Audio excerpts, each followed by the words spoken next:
interact with the content we're going to talk about on a week-to-week basis before we show up in class on Mondays. Why? Because I like you to be prepared. And I used to go, please read the textbook, Brandon. And you'd be like, haha, sure. Let me get here. No, not you personally. Never had you in class before. But you guys get the gist. Everybody goes, I wish my students would read. And I go, well, you probably got to make them. Now we're back to this conversation of expectations and accountability. I can expect you to want to read the textbook, and like some of you would. Most of you, maybe not.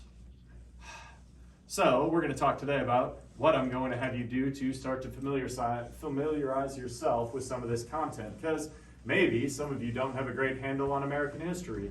For instance, Bentley, probably growing up in Turkmenistan, not doing a lot of American history. So I want to put the tools, and I think my job here, thank you very much. Can't believe it. That's the first time that's ever happened to me in 8 years of teaching, but I went to class without my laptop. Maybe a sign I'm getting old and senile. You guys think I've just been at it too long? I'm losing my fastball already? Oh man, it'll be a long downhill fall from now to retirement. There are a couple of teachers that have been here far too long. I think you're good. I don't know. You guys got to figure I just started earlier. I started teaching at Waldorf when I was 25 years old.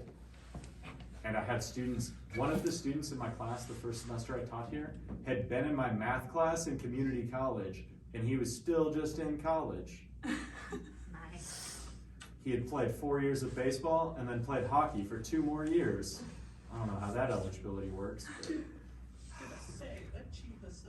Yeah.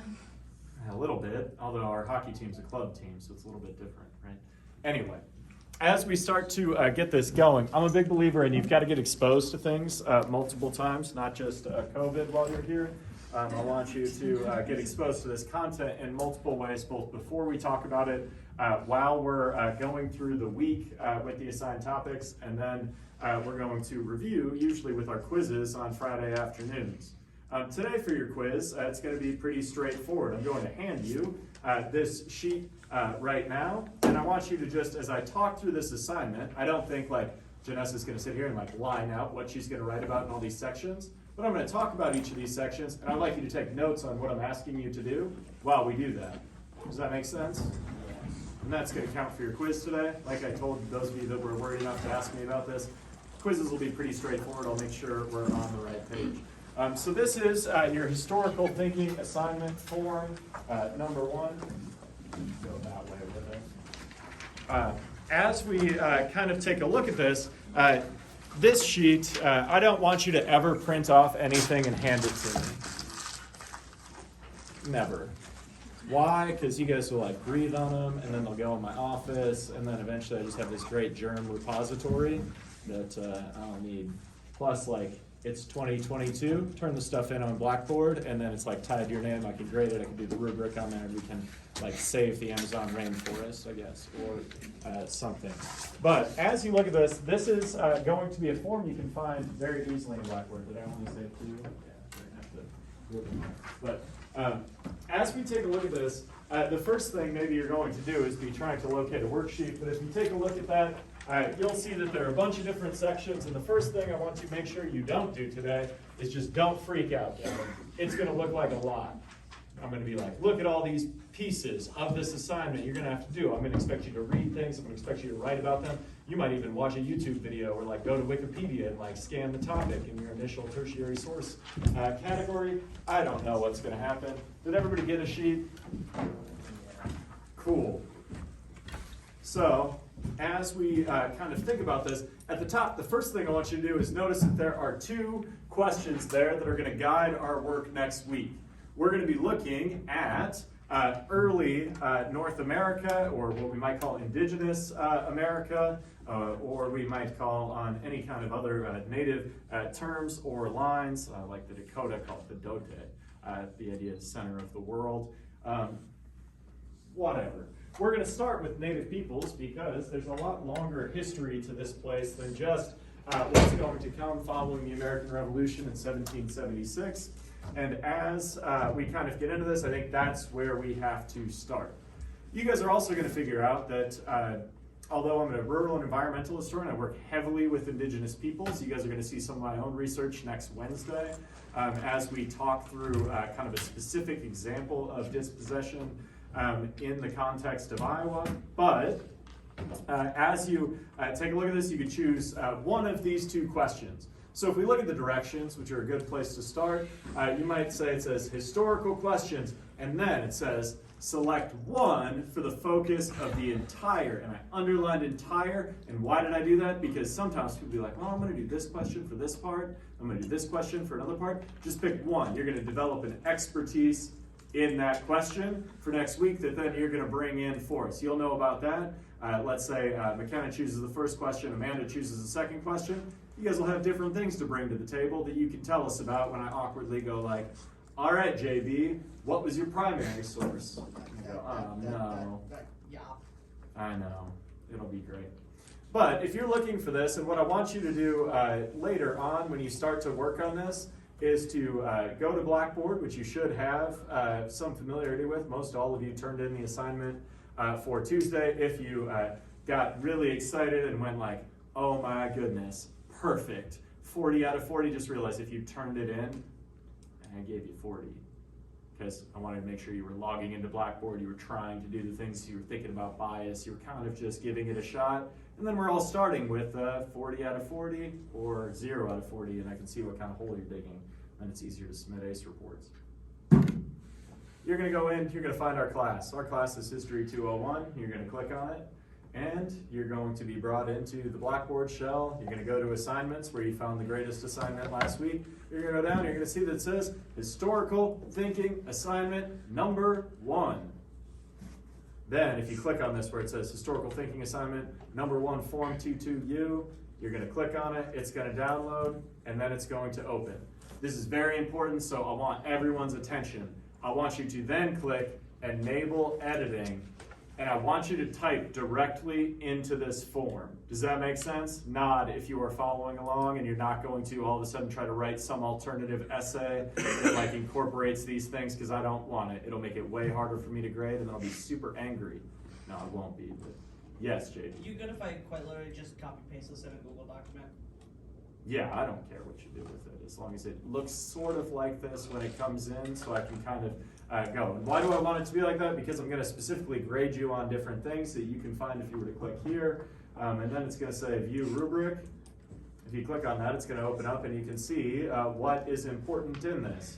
So you get some points for the quality of your analysis, which we're going to talk about as we roll through this today. Actually, the lion's share of that 40 points, 28 out of the 40, come from the quality of your analysis. And so you can see some description of that if you're a person that's really worried about it. You can see you're also going to get some points for source quality. You're going to get some for citation, format, and organization, which means like type it on this thing.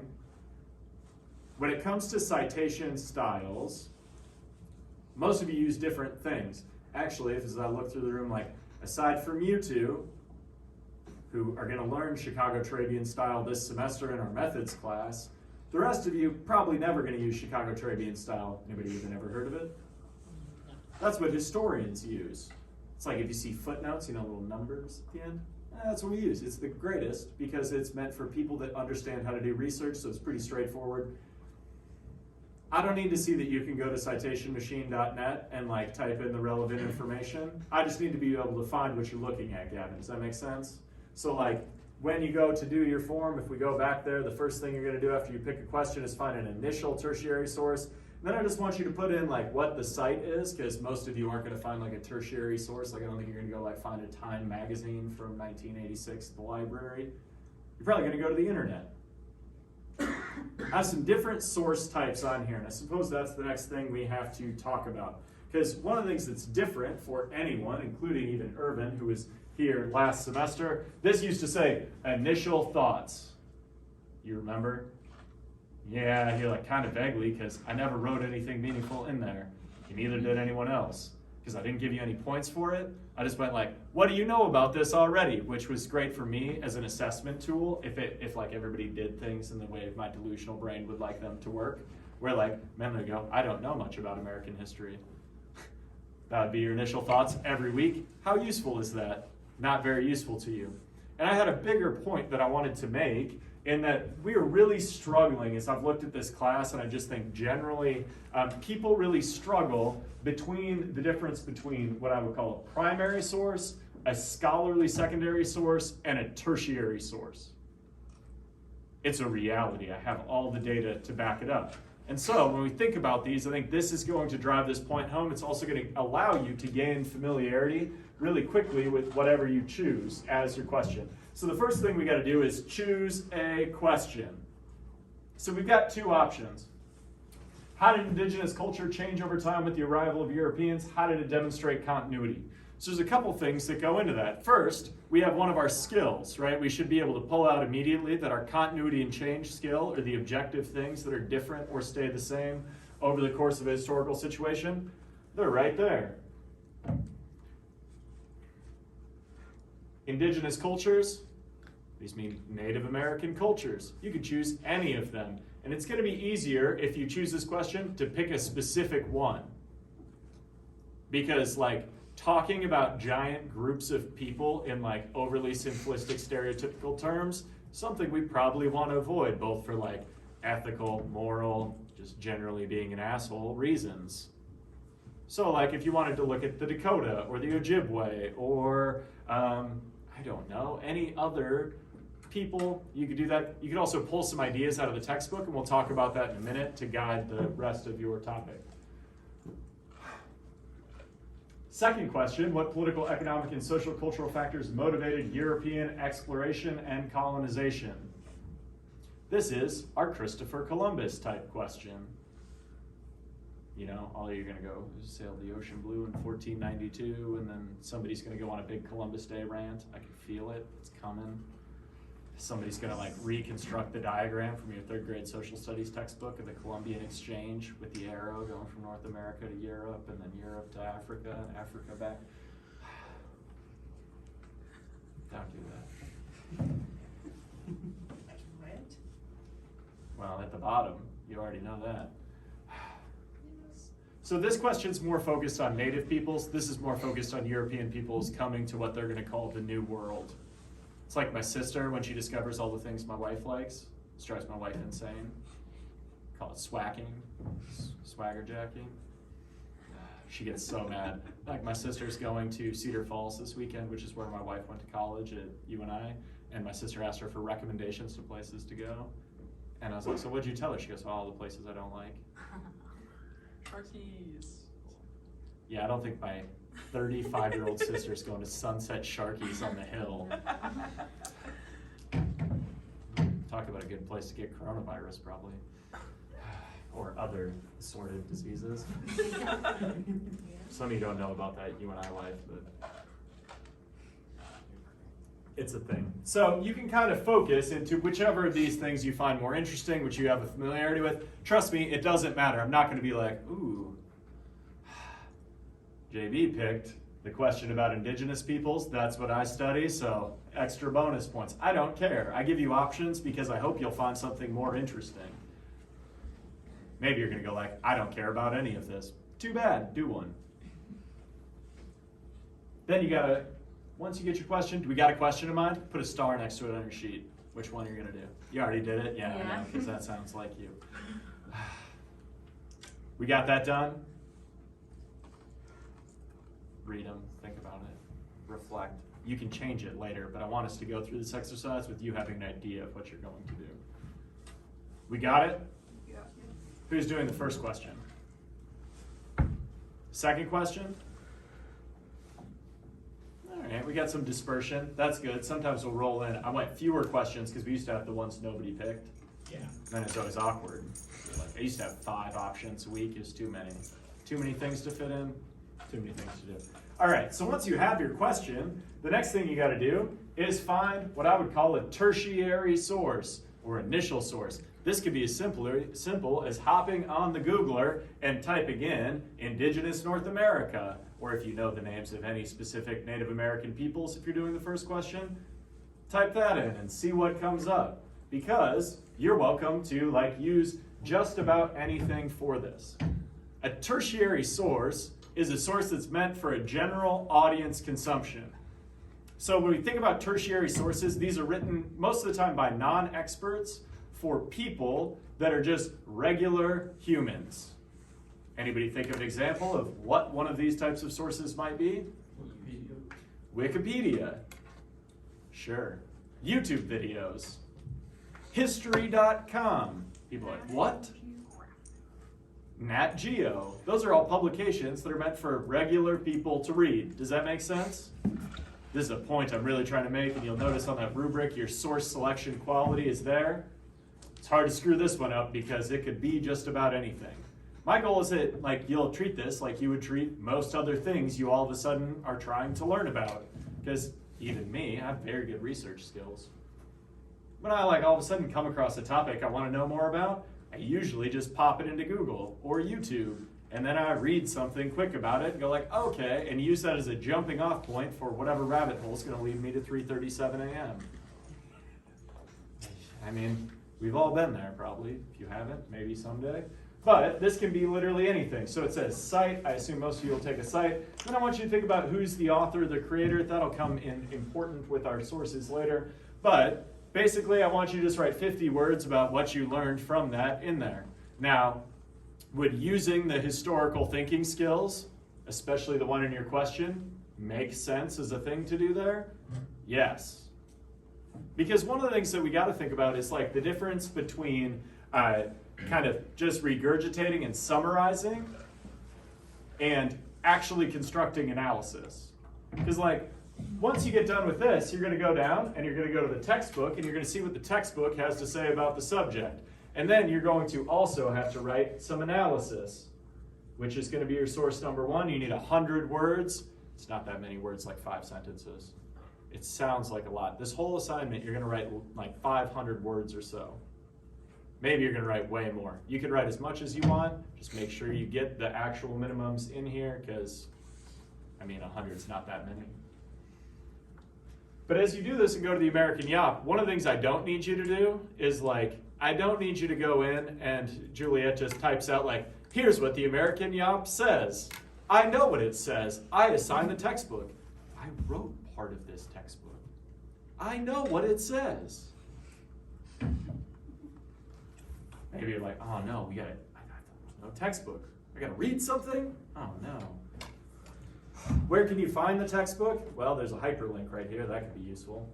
If you can't use that hyperlink for whatever reason, if you go into our course Blackboard shell, you go under where it says resources.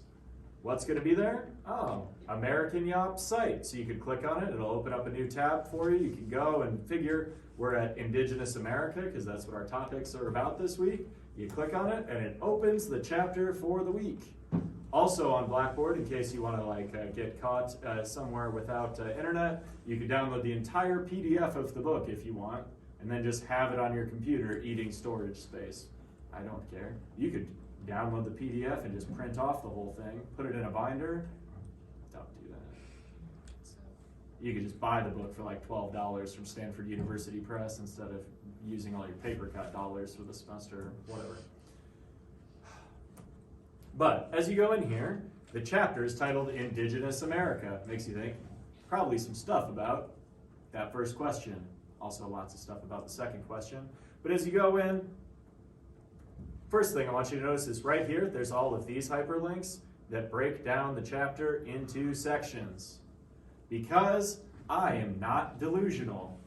Do I think that every single one of you is going to read every single word of this textbook over the course of the semester? I think some of you will, because that's the people you are. That's who I was. Chris May, who's in my other class, he reads everything twice. How do I know? Because he always talks to me about it. You're like, damn, Chris, probably just once. But whatever, I guess. He's going to teach social studies someday, so he's the person maybe you want doing that.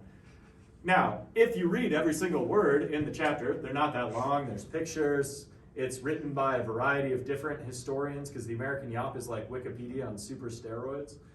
If you were to read all of this and look through it, will you understand what we're talking about better? Undoubtedly. It'd give you lots of background and connect the things. But all of you are playing with different kind of levels of experience and expertise coming into this, and maybe You don't need it. Maybe you're gonna like procrastinate, because I know some of you probably do that. Whatever.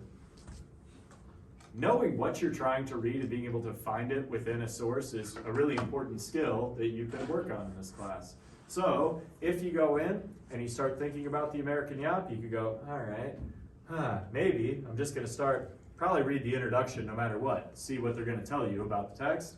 And then if you're writing about indigenous peoples in the first question, maybe you just click on section 2 here, it drops you down, and you could just go through the section on the first Americans. You could probably find enough things in there to write 100 words, especially if you're pairing them with the aspects of historical thinking. Does that make sense? I mean, not the most difficult challenge in the world.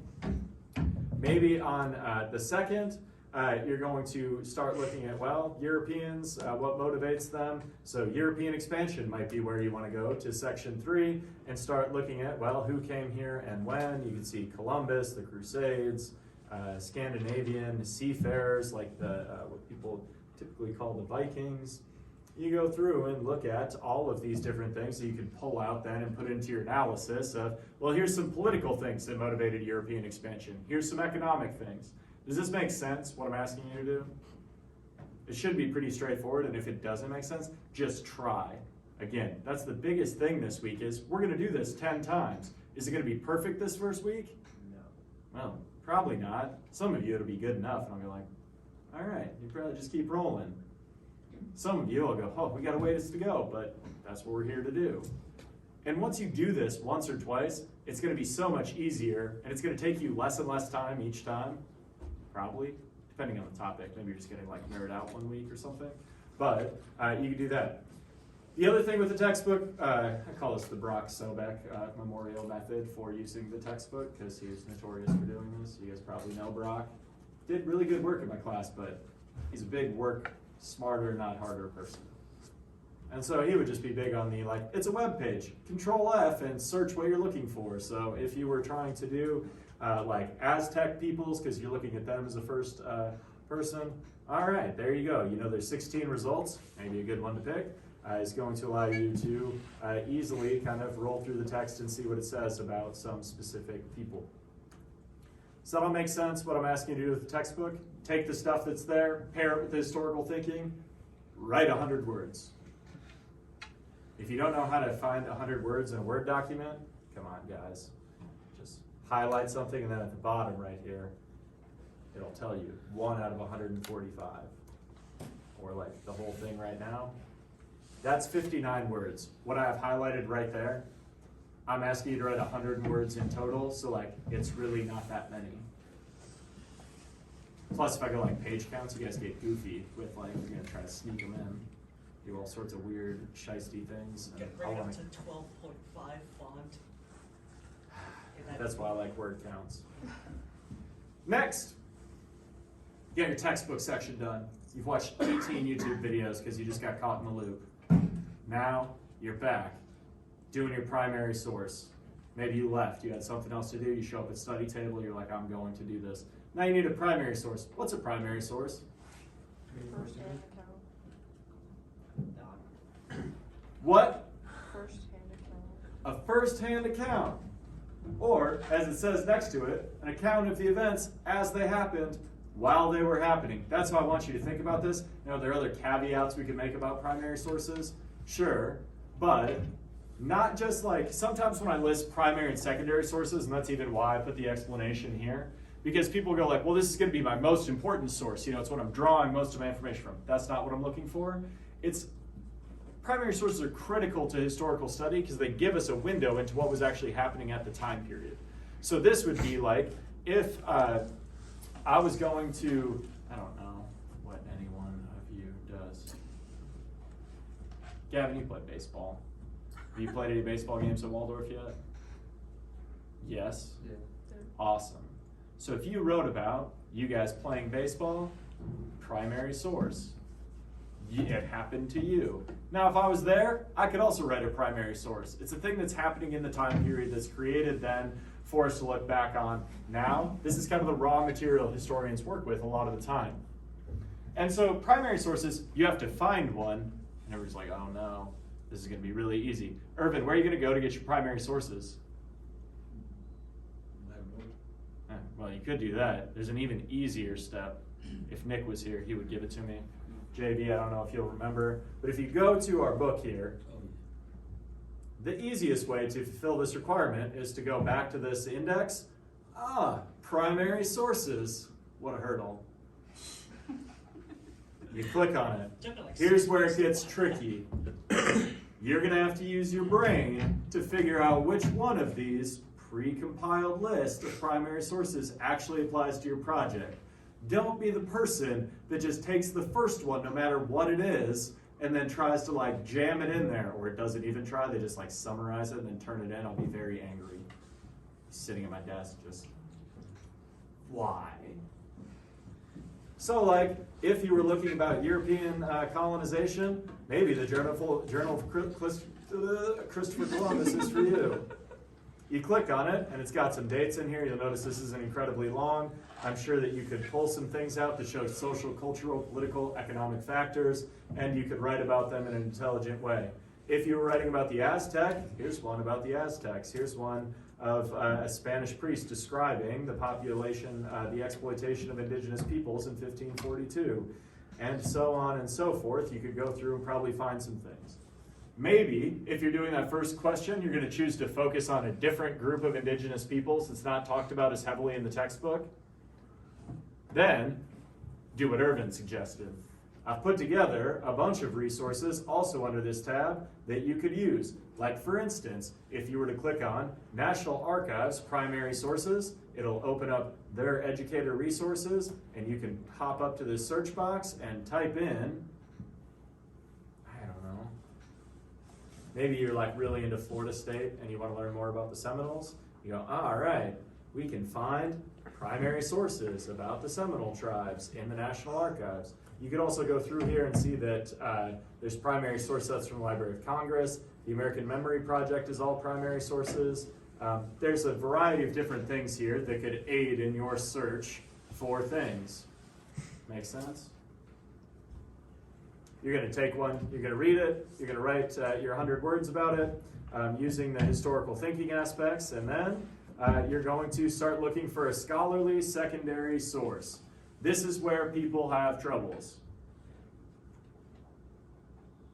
Because my expectation is you're going to think about several questions when you start to pick a scholarly secondary source.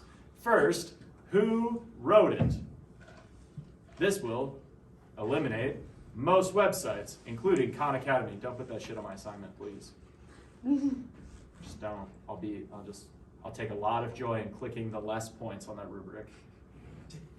Take that. Take that aside. Secondary sources, you want to think about how experts can build your credibility. We talked about this last week with your greatest assignment. The idea that if you appeal to experts that study these things, people like go to school for very long periods of time. I was in college for 13 years. And I came out with like multiple, I have 2 master's degrees and a PhD and like 5 college degrees. You know, I was doing some different stuff. I know, right? One of them's from community college. I'm not that smart. I didn't even go to community college graduation, and I lost my diploma, and I had to ask him for another one last year. Because I wanted it, Did you have to pay for it? No, I went to NIAC first. That used to be their tagline slogan. Anyway, when you think about this, like, people develop really specific expertise. That's how academia is built. The idea that, like, when it comes to the Iowa during the settlement era and like interactions between native peoples, Americans and Europeans coming into this space, and the environment, I'm like the foremost authority on that in the world. I know, again. Ooh, I know a lot about Iowa. I'm trying to be like the most informed about Iowa. That's my goal, my career goal. I just want to know everything. But as I create my own research, like some of it I post on my website, and then there's like typos in it. Some of it though, if it's going to like an academic journal, which is my expectation for your scholarly secondary source, that you're finding something like that, whether it's through Google Scholar, through the Waldorf Online Library, through any of the available resources at the high school, because you guys have better access because you're a public school that's not for profit. Like your JSTOR has more articles than ours. or Eric or EBSCOhost or whatever maybe you used in high school to like go through this. I just want you finding something that was written by somebody with expertise, and I want you to think, who wrote it, what their purpose for writing it was, and who their intended audience was. Those are the first three questions. Because like, if it's written for a general audience, then it goes into your tertiary source category. Does that make sense? Not if you got me, because this is a thing we've struggled with.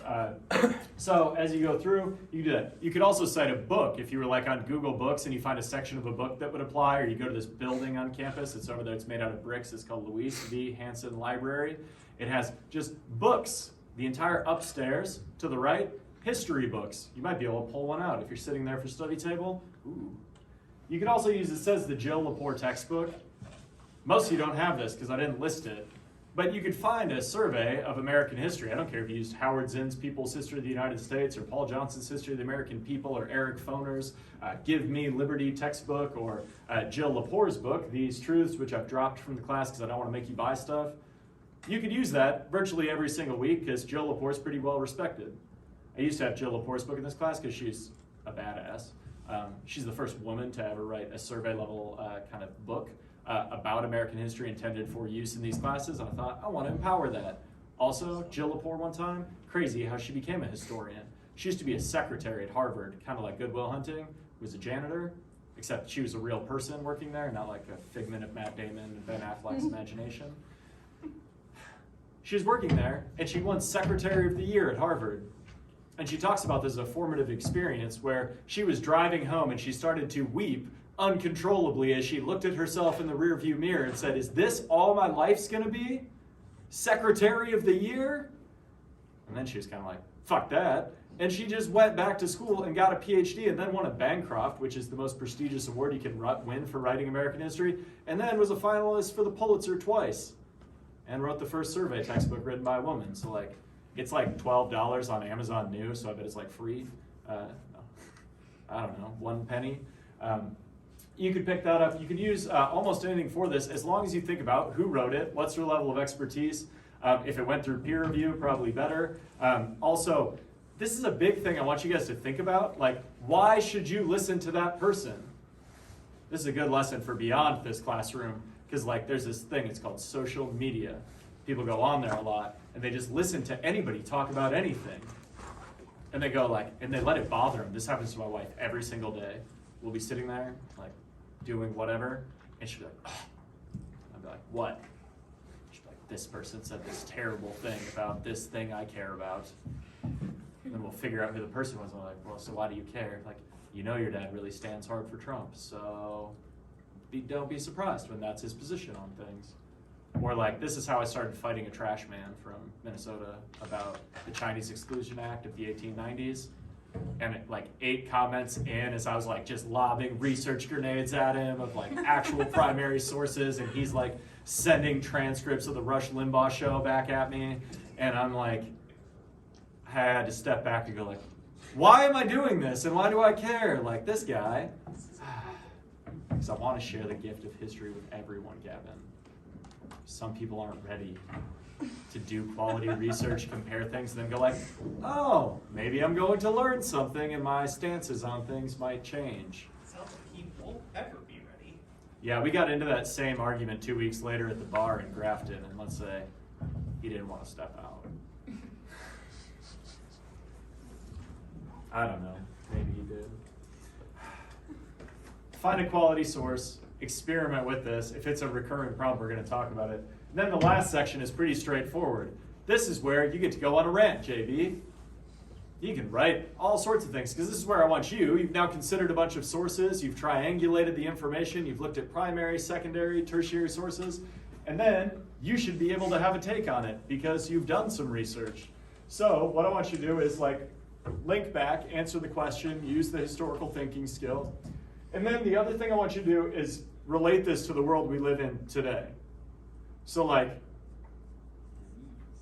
believe it or not, European countries, also other countries, like ours, go to other countries around the world for a variety of different reasons today. Many of them economic or political. or social and cultural. So if you're doing that second question, pretty easy to link that into stuff. If you're doing the first question, it's really easy to link indigenous peoples to today because they still exist. They're like very persistent. They're around. We're going to talk about that a lot next week. But this idea that like, how has this impacted their communities over time is something we're going to follow all semester. Because like when America starts, Indigenous America doesn't end. That's why these people don't like being mascots. Just a whole nother conversation.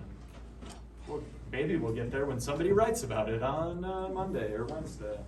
How fitting. Or that right now. What? Came here just to make the Native Americans mascots for football teams. Forrest Waldorf used to have a Native American mascot. Just for like 4 years. It was originally a Does Viking it? warrior, then it became like Native warrior for a while. It's like on letter jackets, you can see it. Or like there's a seat cushion I have that has the chief logo on it. And then it just kind of moved back, and I can't find any record as to why. I don't understand why they change it anyway. Change what? Warrior, you think more Nordic or more Viking-like. I don't know. We're gonna build a trebuchet and launch T-shirts at people at football games. Shout out to Yeah. the History Club. That. As you're working on this, just give it a shot. The number one thing you can do that's going to just absolutely be a train wreck for you is if you start this class off by just not doing anything these first few weeks. Because think about like if we get to Monday and you haven't done this when you come to class and you didn't do the assignment last week, you're down 0-2. And that hole's just gonna be tough to start to climb out of. So like put the shovel down, get a hammer, and start to build yourself into a good position in the class. We gotta have questions on this. Are you collecting these? I'm collecting them through Blackboard before the start of class on Monday. Or like these papers? Oh, no, I think it'd be weird if I had you take notes to like guide you to do this assignment and then handed them back to you after you did the assignment. I will give you the 10 quiz points if you're here for today because I trust that you were doing it, and if you weren't, it's only gonna cost you, not me or anyone else. What if we already What if you already did it? did it? That's fine. Do you think you did it totally wrong? I think I did it all right. Not bad. So if you want to put some more time into it and you've already put the submission on Blackboard, you could and then send it to me. Or you can just ride with what you got and know that it probably won't be perfect. But again, it's about giving it a shot this first time. I did see yours was in there. Yeah, I figured you would do that. I don't know. You had done it early, so I thought maybe you'd be on there really. Other questions about this?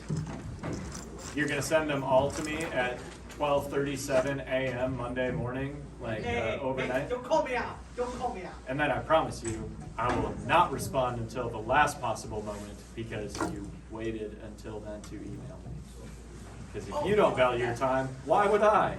All right, cool. I will see you back here Monday with this done, and then we'll figure it out. We'll go from here.